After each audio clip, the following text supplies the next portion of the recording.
Although the exhibition doesn't even open until tomorrow, organisers couldn't stop the public who wanted to preview a day early. 8 local artists are represented in the travelling exhibition, and to be selected for the display is one of the highest accolades a student can get. To even be up for selection, they need to first achieve a mark of 43 out of 50 in the HSC for the work, and more than 1,000 people statewide achieved that result. That number then had to be whittled down to just 100. The display officially opens tomorrow and will be in town until the end of August, before touring regional New South Wales. Meanwhile, at the View Factory, there's another exhibition. This time, the works are all from local artist Matt Longworth. His surfing pictures will be on display until the 23rd of April. Adam Harper, NBN News.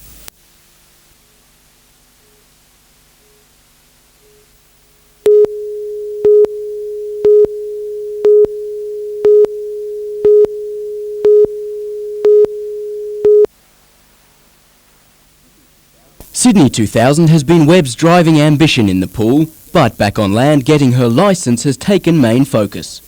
Not quite a fish out of water behind the wheel, Webb is more than aware of what can happen. Training partner Laurie Muntz was badly injured in an accident 2 weeks ago, almost ending chances of realising her Olympic dreams. She's like an older sister to me. She really inspires me. She's such an inspirational person, even more so now in the last 2 weeks than ever. But the incident hasn't stopped either of them from working towards their goal of Olympic selection. I'm just going to Olympic trials with an open mind and going to concentrate on trying to make PBs and trying to make finals instead of trying to make the Olympic team. Jordana recently made a splash in the World Short Course meet in Athens, helping Australia to 5th in 2 separate medley relays. And at only 17, she's already ranked in the top 6 in the country for the 100-metre freestyle. A huge effort considering it's not her preferred event.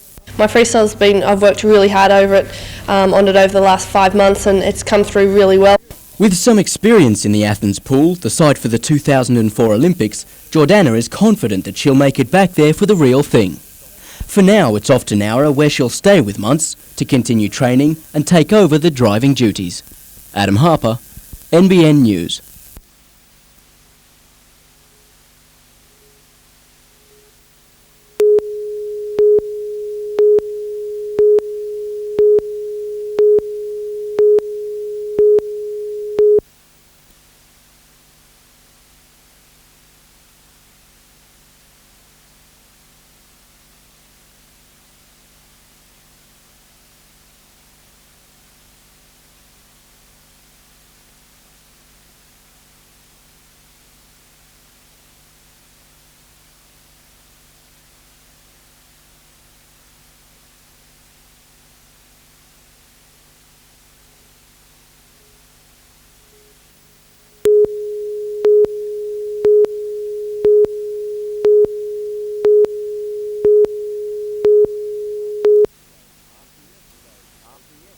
After yesterday's emotional scenes at the picket line, it was a more subdued affair today in Maitland's Town Hall.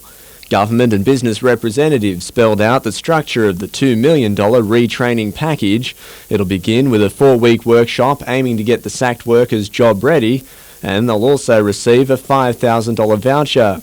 Which they can use at TAFE, they can use it at university, places like Hunter Valley Training Company, or they can use it with an individual business provider. The initial reaction from workers was a positive one. We've got a lot more chances of getting back into employment with this type of package than we would have if we never had it. Meanwhile, retraining is already underway for 12 former National Textiles workers at the Hunter Valley Training Company. They're 3 weeks into a 10-week computer and job-seeking course. And while they're not sure about their employment prospects, all have found it immensely rewarding. It's the way to go, really, isn't it? Colin Baldwin, NBN News.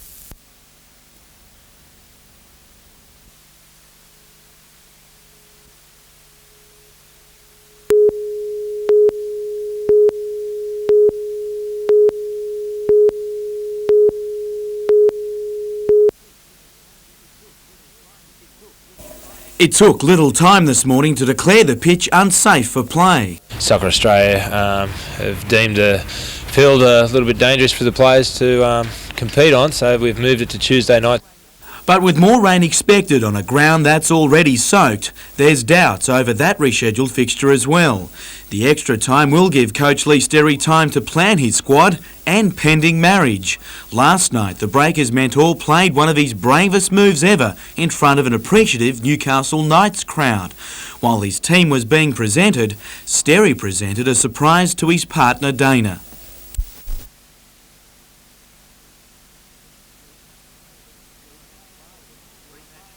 The pre-match fireworks were a highlight of the night, and while Mr. and Mrs. Lee Sterry has a new ring to it, there's no date as yet, but it's safe to say it'll be sometime after the soccer season.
When you consider these bikes can cost anything up to $13,000, you can understand riders wanting to keep them in good shape.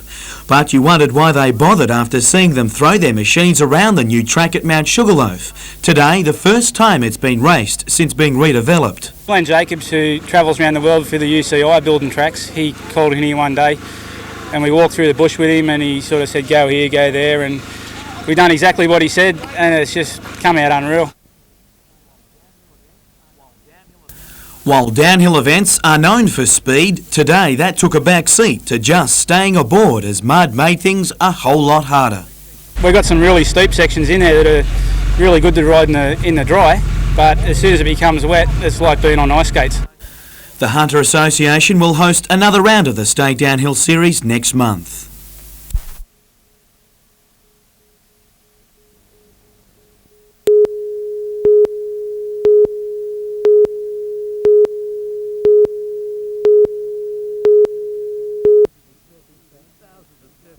Thousands of surfing fans packed Newcastle Beach under perfect blue skies at the weekend to see 12 world champions take to the water, from 1976 champ Peter Townend to current title holder Mark Ocalupo.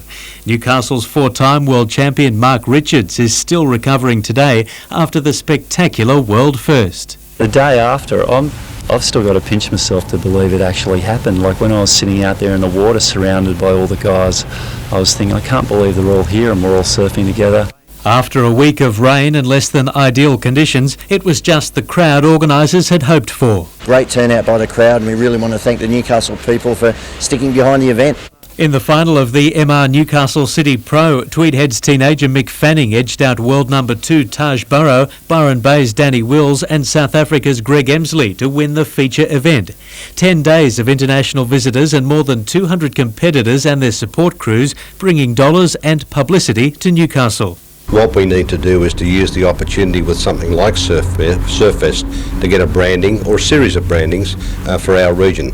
Because we can get a branding like this, it's going to make so much of a difference in terms of jobs and dollars for the region. Organisers will have their work cut out finding an equally exciting program for next year's event. And while it's believed a concept has been decided on, those in the know are remaining tight-lipped. Yesterday won't be beaten, won't be equalled, won't ever be tried to. That was a fantastic moment the whole weekend. But we've got something for the future, that's for sure. Paul Lobb, NBN News.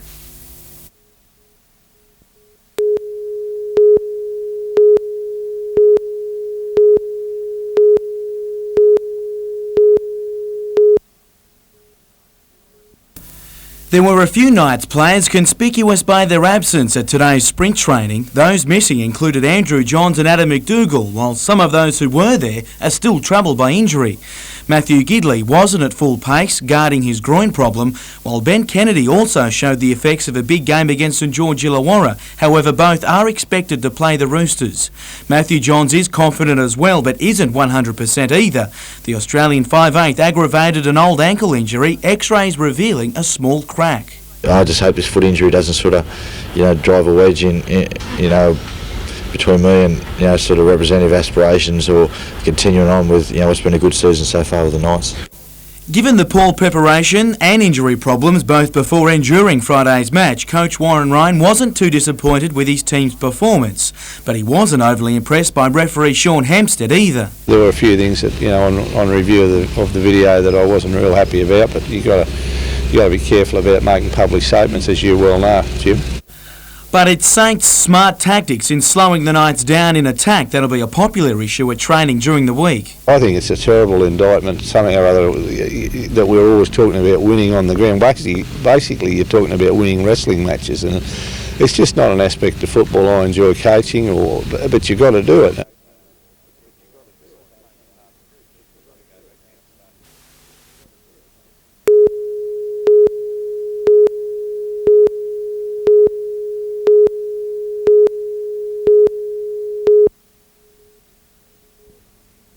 Sporting a new look and new image, exhilarating is now the theme of Newcastle Jockey Club, and looking at the capacity filled for Wednesday's feature, the Newmarket, it's a fitting description. The depth of it is outstanding. It goes right through to the 21 horses, which of course includes the emergencies. The depth is outstanding. A number of Melbourne Cup winning jockeys are engaged to ride, including Darren Beedman on Group 1 winner French Clock. NBN's resident tipster Gary Harley believes the Victorian is a strong contender. Crack trainer John Hawkes has 3 gallopers lining up, while local Cliff Bradford saddles up Spicept in a field that's all class. Then you've got horses like the Gay Waterhouse trained 3-year-old Condotti, very, very smart. Shane Dale will ride him. Iglesias a good 3-year-old as well. It's a tip-top race on Wednesday. But the day will also be the first under the club's new look that's aimed at attracting a new generation of racegoers. And while he's not running Wednesday, course favourite Adam has been enlisted in the exhilarating ranks as well, and will don the club's colours to help promote the NJC venue at other racetracks. We've got a huge investment sitting here. It's not much good using it just 35 days a year.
Emergency crews were still in damage control today, battling to contain the flow of petrol and diesel from leaching into the nearby Wallace Lake. An estimated 30,000 litres of fuel leaked from a tanker, which had overturned on a sharp S-bend on the lake's way, tipping onto its side and sliding into 2 oncoming cars. We're just carrying out the recovery of some of the fuel in the drains beside the road, flushing that down into a sump, which the Cleanaway vehicles are removing. Topsoil is now being removed for disposal in Sydney. A major disaster was averted thanks to the quick work of fire crews who used an earth mover to dig a ditch to dam the fuel. Even luckier though, a grass fire on a nearby property was put out just minutes before the crash occurred. We had the chance of an explosion, but after the vehicles had been removed, now it has become an environmental problem. Consequently, the EPA are on scene. The tanker driver was released from Torres Manning Base Hospital late yesterday. The driver of one car, a 28-year-old man from Old Bar who was trapped in his vehicle for an hour, is recovering in Newcastle's John Hunter Hospital with minor lacerations. The road is yet to be reopened. Tanya Carlisle, NBN News.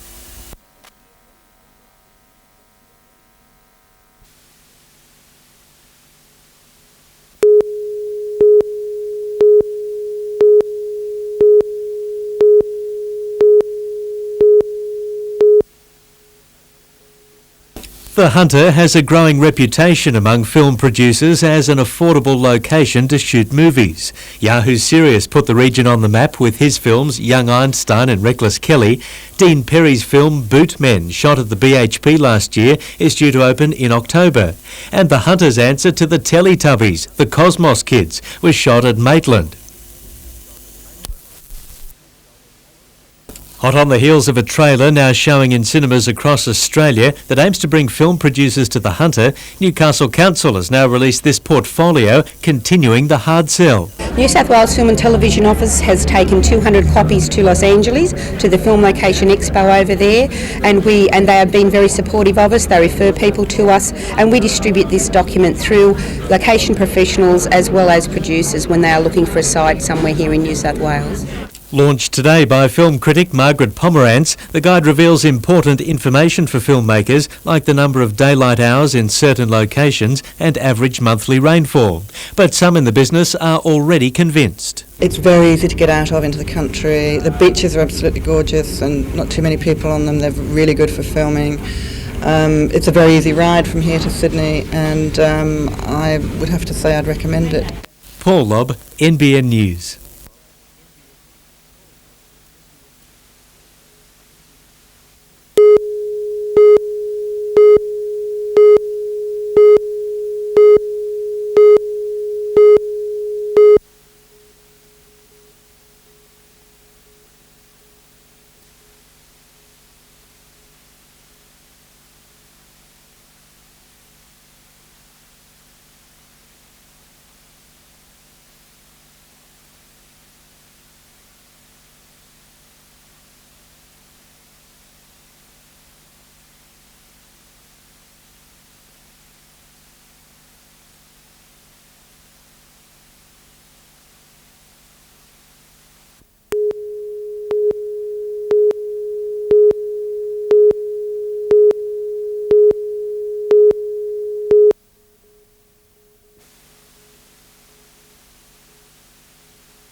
When Chris Nicholson left for Mexico, the Tripper World Champion had no idea if he'd return as the Australian Yachting Federation's nominated crew to sail at Sydney 2000.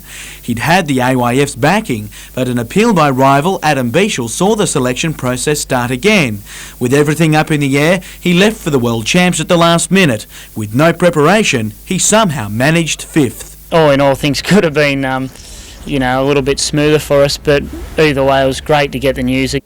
But it's the news of another appeal that's frustrated the Lake Macquarie sailor, who admits the drawn-out process threatens to seriously affect his Olympic preparation. We need to get it resolved, and we're still training and working hard, but you still don't have the 180% there.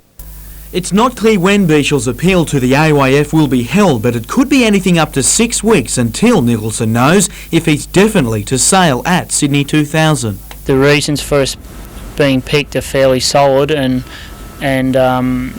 sure, so we're confident in getting through this one.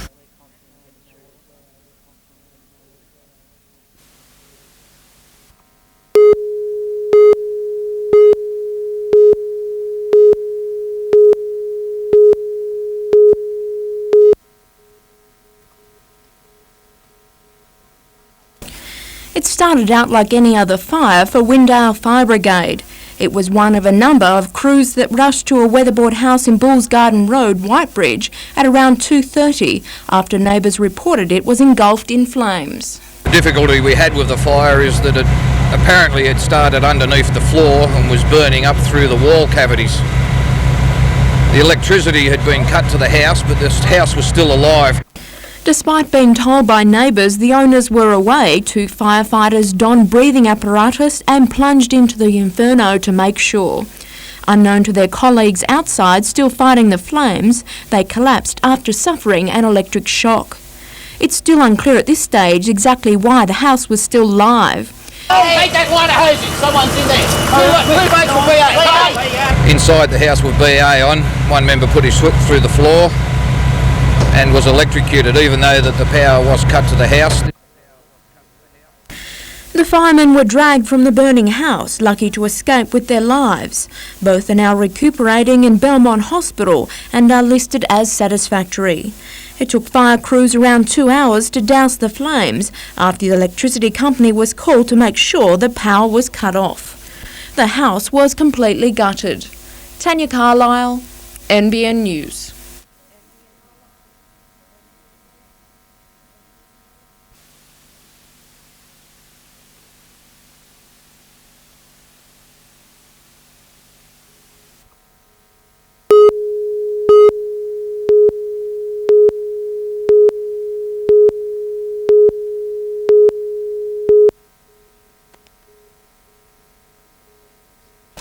More than 400 Port Stephens residents packed out Nelson Bay Bowling Club last night to hear Hunter Health CEO Professor Catherine McGrath detail her plan for the future of health services in the region.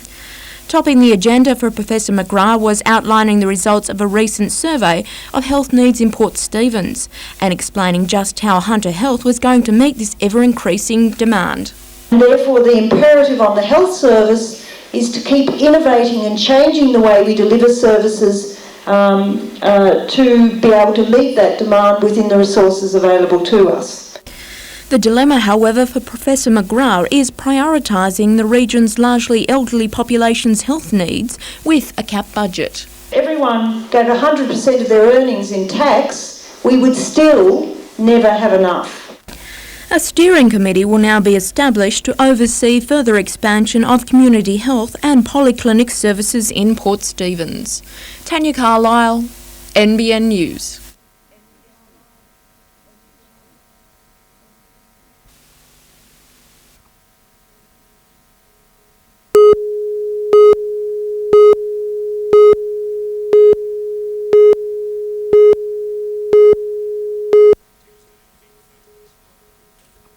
West's Leagues at New Lambton is the city's biggest club. 100 more poker machines were planned to fund its latest building program. Got involved with borrowings from the bank, and as such we have cash flow requirements to meet. The bank are going to be fairly antsy about us not having the extra machines and generating extra cash flow.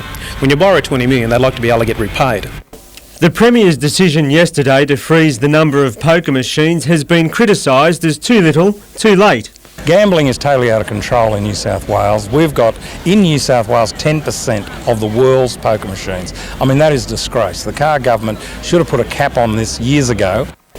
But Phil Gardner from West says the decision could hamstring an industry which employs 65,000 people directly. Already his club is unlikely to increase its employee level as originally planned with its expansion. We currently employ 500 people. We would have liked to expand that to 600. Right now I'd say we'll be staying at our 500 employee level.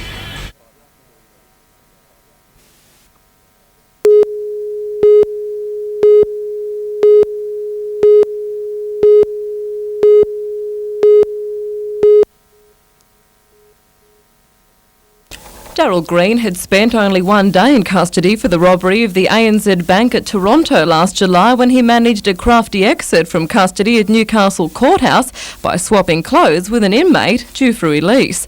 10 days later he was back in jail after being re-arrested, but not before carrying out another 4 armed hold-ups in the meantime.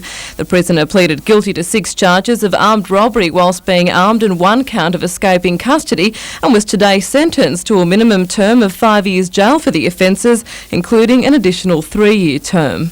Whilst handing down the term, Judge Coulahan retraced Green's troubled past, referring to a criminal history which saw the 24-year-old spend less than 1 year out of custody for minor offences since the age of 18. He said whilst the criminal history is significant, it's certainly not the worst I've ever seen. He then recommended special circumstances be granted upon Green release to treat his long-standing addiction to heroin. Green is eligible for parole in July 2004. Helen Kapalos, NBN News.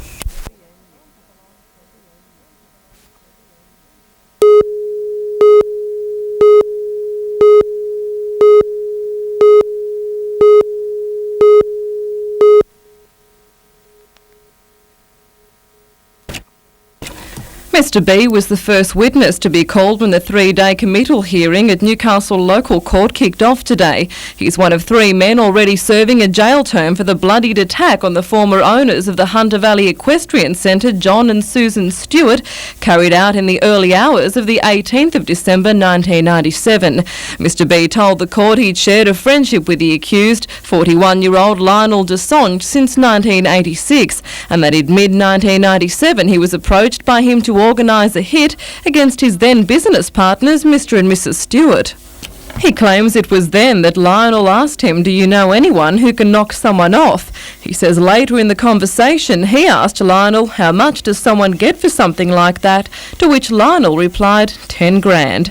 Whilst on the stand, Mr B also claimed the original plan was to organise the hit against Mr Stewart at his Geelong property, and that the instructions later issued to Mr B and his friend Mr P were, "Get him to do it for me and don't make it look like a hit, make it look like a robbery, mess things up a bit." Mr Desange has not yet been required to enter a plea for the 3 charges laid against him, which include conspiracy to murder and inflicting grievous bodily harm with the intent to murder. The hearing continues tomorrow. Helen Kapalos, NBN News.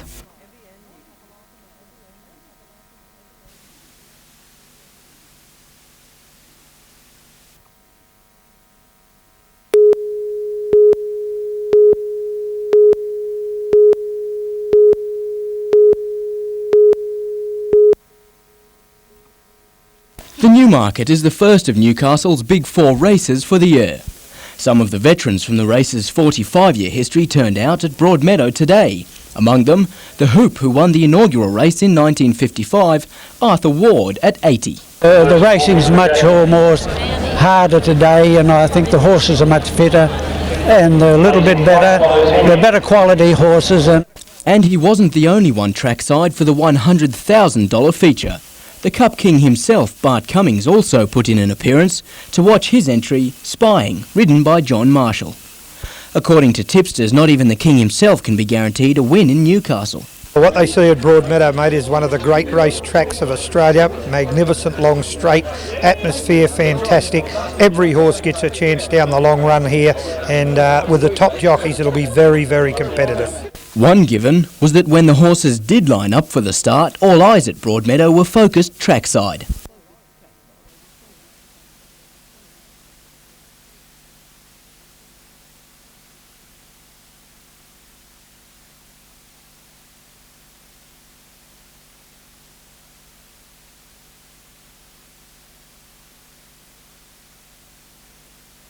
Spying paid $17.60 the win and $4.80 to place. Corporate Bruce $4.30 and Beauchamp $6. The Quinella $155.70 and the Trifecta a very respectable $3,709.90.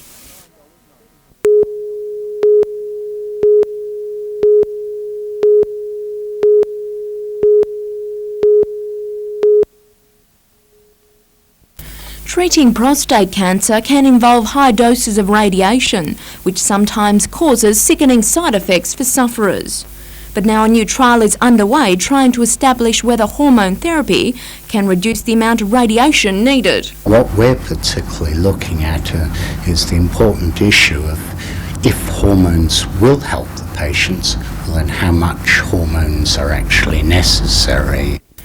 It's thought this type of therapy is useful for about half of all prostate cancer sufferers, whose cancer has not yet spread into the body's bones or lymph nodes. What we hope is that hormone therapy will shrink prostate cancer down prior to radiotherapy and thereby reduce some of the side effects of radiotherapy. The study involves 800 patients and 20 cancer centres around Australia and New Zealand. And it's all being overseen by Professor Jim Denham at the Mater Hospital. I'm very proud to say that we are running the central office here of this particular trial, and the next trial, which is already in the planning stages, I'm pleased to say is going to occur from Newcastle as well. The trial is set to run indefinitely, but preliminary results are expected in August.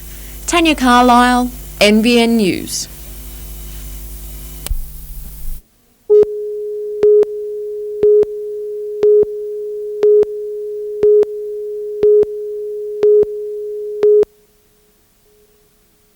In the 2 years since the last prisoner left Maitland Jail, 25,000 people have filed through its doors on tours. It's fast becoming the Hunter's leading attraction, and that's set to stay with the appointment of Evelyn King and Des Griffin of Landmark Tourism, who'll now manage the 150-year-old building. Tours will be the jail's bread and butter, with cafes and special events part of the bigger picture. It's perhaps a wine centre to focus on Maitland area product. We hope fine food and art and craft markets. They're also looking into the feasibility of capturing the lucrative backpacker market. This has the possibilities of being a major regional tourist facility. The jail officially opens for tours this Saturday as part of Maitland's Heritage Month. To Tourism Gongs and Barrington Guest House has won 3 at the Hunter Region Tourism Awards. The Guest House took out the Environmental, Superior Accommodation and Contribution to Regional Tourism Awards.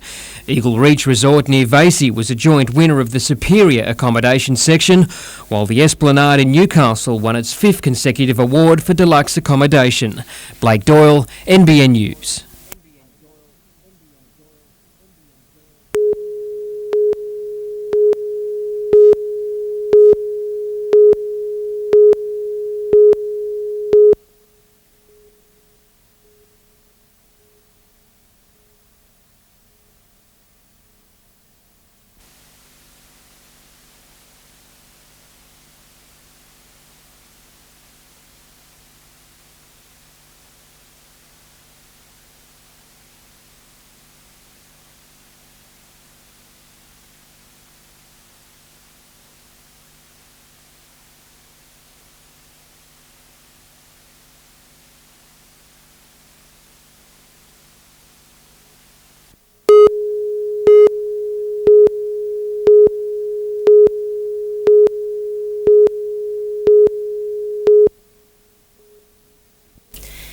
Years ago, Newcastle and surrounding councils embarked on a cooperative project designed to put a halt to environmental degradation. Regarded as a place to avoid, Throsby Creek and Foreshore was high on the list of priorities. Despite intense political debate over the project, those involved now take great pride in what they've achieved, a clean, pollution-free zone. It's clean air and the clean water, you can see it and you can taste it and it's there. I never dreamed that we'd get this far with Throsby Creek, that's for sure.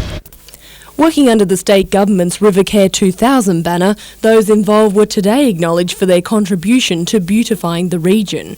Land and Water Conservation Minister Richard Amery recognising those involved in the Throsby project, as well as the Lake Macquarie City Council and the Muscle Creek Landcare Group. Not only see a good example here in a cleaner water, the return of natural habitat, but you're also seeing a good example by the way of previous reports and management plans that have been published, which have been recognised here as setting the scene for similar reports and similar projects right throughout New South Wales. Aside from setting the standard, the Newcastle Group has also been invited overseas to explain how it's done. I don't think that I've ever had a better day. It could have the day I got married and things like that, I better say, but this is what dreams are made of. Vanessa Arthur, NBN News.